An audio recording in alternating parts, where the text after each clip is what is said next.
rien ne légitime la violence, pas plus quand elle émane ici d'une mobilisation dite des Gilets jaunes ou là des agriculteurs. Et je le dis de manière très claire aux agriculteurs, on a le droit de débattre, mais on n'a pas le droit de contraindre par la force le vote des parlementaires.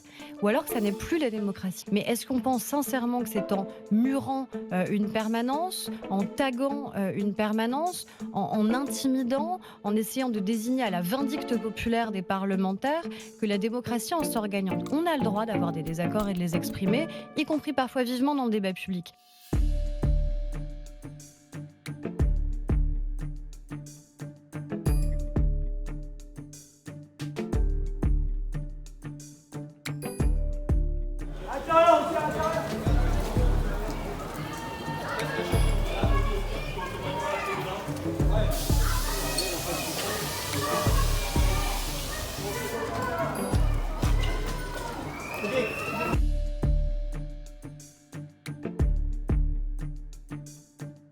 Je suis extrêmement choqué et blessé par cette action et surtout par les termes qui sont employés. Donc il faut arrêter de balancer des fake news et de faire peur. Je ne comprends pas l'intérêt de ces responsables syndicaux de faire peur à la population d'agriculture. C'est de la démagogie et du populisme.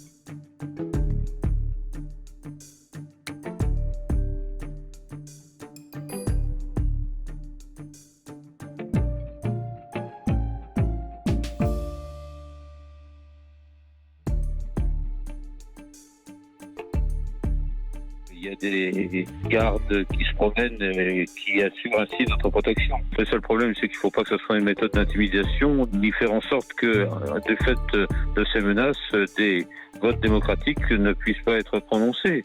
Il n'y a plus de démocratie dans ce cadre-là. Aujourd'hui, depuis maintenant quelques mois, on voit une recrudescence d'attaques contre des locaux parlementaires, d'attaques ou de mise en cause d'hommes ou de femmes politiques. À aucun moment, la violence n'est acceptable. Quand vous avez quelqu'un qui tire devant votre domicile à balles réelles, quand vous avez votre voiture personnelle qui est brûlée juste en bas de votre domicile, quand vous avez des gens qui tambourinent à votre porte de domicile privé, puis que c'est un samedi après-midi, donc vous êtes avec vos enfants, et que ce sont vos enfants qui assistent à ça et qui sont petits et qui du coup ont peur.